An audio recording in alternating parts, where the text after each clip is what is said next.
Olá, boa tarde. Aprender a perdoar é esse o título de um livro escrito por um padre e uma psicóloga, Rui Alberto e Sofia Fonseca, hoje convidados do programa Eclésia, para falar do perdão. Será daqui a pouco, depois de mostrarmos notícias da atualidade religiosa. Uma celebração interreligiosa na tomada de posse de Marcelo Rebelo de Sousa como Presidente da República. Foi na Mesquita de Lisboa e reuniu em oração líderes de diferentes confissões religiosas. O dia era de tomada de posse como Presidente da República Portuguesa e este momento foi de oração na Mesquita Central de Lisboa. Tonalidades ecuménicas desde a chegada de Marcelo Rebelo de Sousa, quando foi saudado por um grupo de crianças de várias confissões religiosas para um evento que fica na história da Mesquita de Lisboa e do diálogo interreligioso. Para todos nós significa um momento muito marcante, não é só simbólico, é muito marcante e provavelmente como um exemplo para os outros países do mundo. Num momento como este, que atravessa não só o nosso continente, mas o mundo, em que todos os caminhos de paz precisamos de os reencontrar e de os trilhar, esta iniciativa, quer do Presidente da Comunidade Islâmica, quer do Sr. Presidente da República, é uma iniciativa muito bem-vinda. Senhor, tu és a fonte da vida e da paz. Depois, o momento foi de oração no Salão de Festas da Mesquita de Lisboa. As intervenções foram de diferentes líderes de confissões religiosas. Dai-nos sabedoria para distinguir o bem do mal. compreensão para acabar com os conflitos. Presidente de todos os portugueses, Marcelo Rebelo de Sousa afirma também a permanente intenção de promover o diálogo interreligioso e ecuménico. Que a paz do Senhor, omnipotente, omnisciente, esteja com todos nós. Amém. Este encontro quer significar que o Presidente da República de Portugal, como garante da Constituição, que jurou defender, cumprir e fazer cumprir, será sempre defensor da liberdade religiosa em todas as suas virtualidades. Mas tem ainda um outro significado, o de apelo para que o espírito ecuménico, hoje aqui testemunhado, possa servir de exemplo para todos os domínios da vida nacional. Juro, por minha honra, Marcelo Rebelo de Sousa é o 20º Presidente da República Portuguesa, eleito por maioria absoluta no dia 24 de janeiro de 2016. A Cáritas diz que a pobreza aumentou em Portugal, com destaque para as pessoas com emprego e as crianças.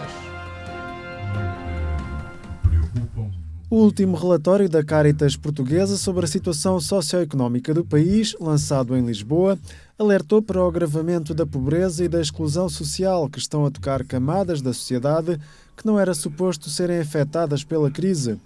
Pessoas com emprego, mas que devido à recessão e às soluções que foram implementadas, viram as suas condições de vida descerem drasticamente. Também muitas crianças que cada vez mais veem o seu futuro em causa. A austeridade em Portugal feriu muito, portanto, as camadas mais vulneráveis e até foi para além disso porque atingiu camadas da sociedade que não eram suposto entrarem em depressão económica, como a classe média, média e média alta. Com o empobrecimento crescente, este número hoje é maior. Agora, ele está sempre ligado à pobreza das famílias. Temos que resolver o problema das famílias. Só realçamos o problema das crianças por causa das repercussões de futuro que esta pobreza, se não for prevenida, pode ter, não é? Neste sentido, a Cáritas pretendeu com o relatório deixar um alerta para a necessidade de uma estratégia nacional sólida de apoio aos mais desfavorecidos e para a importância de uma mudança de paradigma, no sentido de que, no futuro, não sejam de novo as pessoas a pagar a fatura mais elevada pelo resgate do país. Que se perceba de uma vez por todas que a austeridade, que foi tão gravosa para os portugueses, mas em qualquer circunstância, não é a solução para aquilo que é necessário um país que entre na situação que o nosso entrou para o crescimento económico. Porquê? Porque fragiliza um dos pilares do desenvolvimento, que é o pilar social. O documento foi feito em conjunto com a Caritas Europa e faz parte de um trabalho de análise que se estendeu a todos os Estados-membros. Na Europa, a pobreza afeta já mais de 123 milhões de habitantes, ou seja, 1 em cada 4 pessoas. O secretário-geral da Caritas Europa espera que o relatório contribua para chamar mais a atenção dos responsáveis políticos para este drama. Combinamos datos y estadísticas oficiales con el rostro de la pobreza que nosotros vemos todos los días en nuestras Cáritas diocesanas, en los servicios de Cáritas que trabajan día a día. Hoy están trabajando con cientos de miles de personas en toda Europa. Este rostro humano nosotros lo ponemos a los números de las estadísticas oficiales. Por tanto, son unos relatorios muy vivos, muy cercanos a la realidad de las personas que sufren, y nosotros transmitimos esta voz de los pobres a los decisores políticos. Entre as propostas deixadas pela Caritas Portuguesa destacam-se medidas como apoios mais acessíveis para pessoas com baixos salários, a revisão dos critérios de atribuição dos apoios e mais informação sobre as políticas e soluções disponíveis para quem mais precisa. Esta semana fica marcada pelo acolhimento em Portugal de um novo grupo de refugiados. O secretário-geral da Caritas Europa abordou a situação no velho continente. Mais de uma centena de refugiados chegaram a Portugal esta semana, vindos sobretudo da Síria e do Iraque, também da Eritreia e do Iémen. Segundo o governo, este grupo, que inclui 2 dezenas de crianças, vai ser distribuído pelas cidades de Beja, Santarém, Lisboa, Faro, Olhão, também Nisa, Torres Novas, Guimarães, Sintra, Braga, Évora, Espinho, Porto, Setúbal e Nazaré. Para o secretário-geral da Caritas Europa, que veio a Portugal, este exemplo de acolhimento é essencial numa altura em que muitas nações continuam a fechar as suas fronteiras à entrada dos refugiados. Pero hay un problema de solidaridad entre los países europeos. Los políticos están dando un mal ejemplo a la sociedad europea. Hay muy pocos políticos que dicen con firmeza: si hay una guerra en tu país, tienes derecho a ser acogido en mi país. O sea, es posible, hay que abrirse, hay que encontrarse, ver que el otro tiene una riqueza para nuestra sociedad. Hay que permitir a las personas también no solo darles un alojamiento, una comida, sino también darles una posibilidad de que se desarrollen como personas. No entender do secretário-geral da Caritas Europa, não há uma crise de refugiados no continente, mas sim uma crise de solidariedade. Um contexto que a Igreja Católica e os cristãos são chamados a afrontar e denunciar. Y están echando la culpa y se está culpabilizando a estas personas que vienen huyendo de la guerra. Y esto desde Cáritas y desde la Iglesia tenemos que decir con firmeza: esto no puede ser. Tenemos que decir con firmeza que hay que acoger a las personas, hay que atender a las personas, y dices: no podemos abrir las fronteras para todos. Bueno, pues tendremos que afrontar las causas. Jorge Nuno Maier sublinha a urgência da Europa intervir nos países de origem dos refugiados, de contribuir para o seu desenvolvimento e pacificação. Frisa também a importância da implementação de uma estratégia mais pensada para a integração destas pessoas, muitas delas provenientes da Síria, país que está em guerra civil há vários anos. Europa tiene una responsabilidad hacia el mundo. Europa tiene que ayudar a Siria a encontrar la paz. Y esto significa controlar la exportación de armas desde Europa hacia esa región. Eso significa también ayudar a los países de alrededor a tener unos gobiernos estables, a que en aquellos países los refugiados puedan empezar a desarrollar una vida normal. O secretário-geral da Caritas Europa a abordar a situação no continente numa semana em que Portugal recebeu cerca de 100 de refugiados.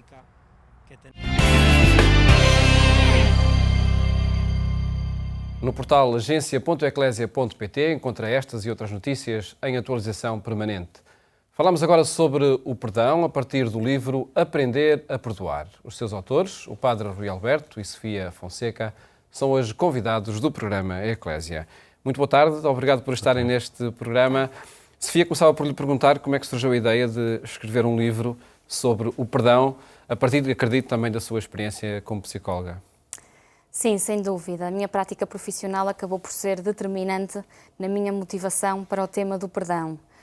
Constatámos que era uma área e um tema silêncio, portanto lá fora já há muita investigação sobre o tema do perdão, nomeadamente nos últimos 20 anos tem crescido bastante, mas cá em Portugal é um tema ainda muito pouco falado, muito silenciado. É um tema da religião? Não, não é um tema da religião. É um tema que pode ser olhado através de diferentes lentes e, portanto, independentemente da nossa filiação religiosa, o perdão é civil, diríamos assim. Portanto, está ao alcance de todos e pode ser trabalhado por um conjunto de ciências várias. E foi um padre e uma psicóloga que trataram este tema do perdão no livro Aprender a Perdoar. Na introdução começa-se por referir isso, que ele, se calhar, muitas vezes entre nós aparece como uma virtude religiosa. O livro mostra que não. Sim, é verdade. Ele é uma virtude religiosa, nós no contexto também cristão, não é? Sim. Agora, tentamos fazer esse esforço de passar de algo estritamente religioso para uma atitude, como ela disse, civil, não é? Mesmo nós, os cristãos, estamos conscientes da importância, do dever religioso de perdoar, mas nunca nos foi explicado como é que isso se faz, não é? E, portanto, para quem está mais ligado à fé ou quem está menos, pareceu-nos útil, também a partir da nossa comum experiência de fé, oferecer pistas para que as pessoas consigam, desculpa o palavrão, operacionalizar o perdão. Isto é, encontrar formas concretas de distinguir o que é o perdão do que não é e de fazer um perdão que funcione. E estamos a falar, essa operacionalização, falámos-la em que ambientes? Aqui também há um distanciamento, creio eu, do ambiente religioso. Só aí. Sim, isto é, para o melhor e para o pior, a verdade é que nós estamos sempre em conflitos. E defendemos que o perdão é uma alternativa saudável para viver os conflitos. Não é? E eles acontecem no local de trabalho, acontecem na família, isso pensando em termos, se quisermos, mais micro, acontecem em termos sociais, em termos até internacionais, não é? Começamos com alguns exemplos, podemos pensar nestes grandes conflitos internacionais, massacres, há na história, continuam coisas a ocorrer, e vemos que este conceito pode ser aplicado de uma forma contínua a todos esses contextos. Com benefícios para vários contextos, para as empresas, para as famílias, Sofia? Sem dúvida. Nós podemos pensar no perdão a nível macro e, portanto, falar de acontecimentos capitais que requerem o perdão, mas também um perdão micro, que não é menos importante e é tão necessário dentro das famílias, dentro dos casais, nas empresas, sim, em contexto de grupo, de amizade. É uma experiência, é uma virtude fundamental em qualquer um destes ambientes. O que é que acontece a uma pessoa que não é capaz de perdoar? Adoece. Eu digo que, e um objetivo também de escrevermos este livro foi fazer aqui uma ligação entre perdão e saúde, que por norma não fazemos. Eu vi esse título, perdão dá saúde, não é? Dá. E faz crescer também. Quando nós pensamos em perdão, não associamos a saúde e costumamos associar saúde a ginásios, a comida saudável, não necessariamente a perdão, não é? E foi nosso intuito também criar este vínculo e perceber que quanto mais perdoamos, mais felizes e mais saudáveis somos. Num discurso mais religioso, deixe-me chamar assim, Padre Rui Alberto, perdoar dá sentido à vida também? Ou é preciso perdoar para que exista sentido para a vida? É uma inevitabilidade, digamos assim. Não é deixa-me explicar a ideia. Nós estamos sempre em conflitos. E, basicamente, temos duas estratégias para reagir ao conflito. Ou fugimos, ou retaliamos. Qualquer uma das duas esmaga a relação.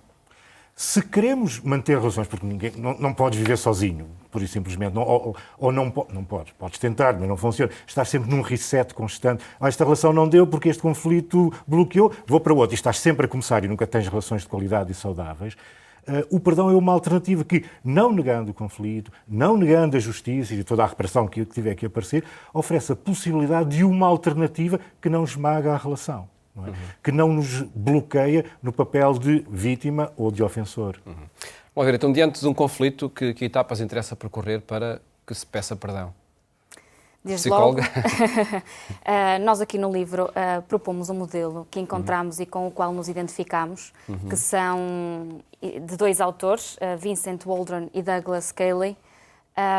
Estes autores propõem um modelo que nós adotamos, ainda que com algumas alterações para conferir mais consistência e robustez ética ao modelo. Mas, no fundo, propõem trabalhar numa lógica de tarefas psicológicas e tarefas comunicacionais, ou seja, responde ao trabalho que acontece dentro de nós quando estamos a pedir perdão ou a dar perdão e ao trabalho que depois acontece na relação. E achamos que era um modelo completo. No fundo, este modelo que propomos percorre as etapas todas, desde o momento em que é reconhecida a existência de uma ofensa que necessita de ser perdoada, até a isto tudo ser trabalhado, mastigado e integrado na relação, eventualmente definidos novos acordos e novas regras para que a relação funcione melhor e mais construtivamente atendendo à situação que ocorreu. Depois da constatação dessa ofensa, qual é o passo seguinte? Gerir as emoções. Naturalmente que quando somos ofendidos, e muitas vezes também quando ofendemos, isto mexe com as nossas emoções a um nível profundo e, portanto, é preciso desintensificar as emoções e arrumá-las o melhor possível, dar-lhes espaço para elas arrefecerem e geri-las. Depois, atribuir significado àquilo que aconteceu. E às vezes nós podemos achar isto estranho, então vamos atribuir um significado. Sim, uma coisa pode ser vista como uma migalha ou pode ser vista como um pão inteiro. Esta capacidade de atribuir significado e sentido depende de nós, depende de um conjunto de processos e, portanto, faz sentido não dar como um dado adquirido, não é? As ofensas não vêm com etiqueta a dizer se é uma ofensa é S, é M, é L ou XL. Depende de cada um de nós classificá-las e pensar nisto. Percorrendo, enfim, todo esse processo, as várias etapas, até, de facto, pedir perdão e aceitar o perdão também. Acredito que isso que sejam... Sim, estar disponível para acolher o pedido de perdão do outro, é verdade. Falar em perdão e em reconciliação é falar da mesma coisa, Padre Rui Alberto? Não. Nós, no nosso ethos cristão, o nosso ideal é a reconciliação, que nós, como dizemos em português, fazer as pazes. Mas nós damos-nos conta que os dois conceitos não são exatamente o mesmo. Isto é, eu posso pedir-te perdão, tu podes-me conceder o perdão e chegamos à conclusão que a relação não voltou a ser o que era. Ou seja, idealmente, numa perspectiva cristã, sentimos que devemos caminhar para aí. Mas a palavra-chave é caminhar, não é? Nesse aspecto, o perdão é um passo prévio e não necessário à reconciliação. E é bom em si mesmo. Seria ótimo se chegássemos à reconciliação. Sim, pode não acontecer, mas acho que prestamos um bom serviço à fé e à sociedade se formos realistas e dissemos vamos já trabalhar o perdão, que não é pouco. Neste ano, no contexto do Jubileu sobre a Misericórdia, o que é que esta palavra misericórdia traz de novo também a este tema do perdão? É evidente que, num contexto cristão e com toda esta atenção, este apelo que o Papa tem feito à misericórdia, à ternura, à compaixão, o Papa é o primeiro a dizer, um dos sinais que dá consistência a esta misericórdia que eu falo é a capacidade de nos perdoarmos uns aos outros. Isso está no centro da nossa experiência cristã. As nossas criancinhas, logo pequeninos, aprendem o Pai Nosso, perdoamos as nossas ofensas como nós perdoamos a quem nos tem ofendido. E eu dei-me conta disto. Dei-me conta que depois não se explicam como é que isso se faz. Portanto, eu acho que isso é realmente importante.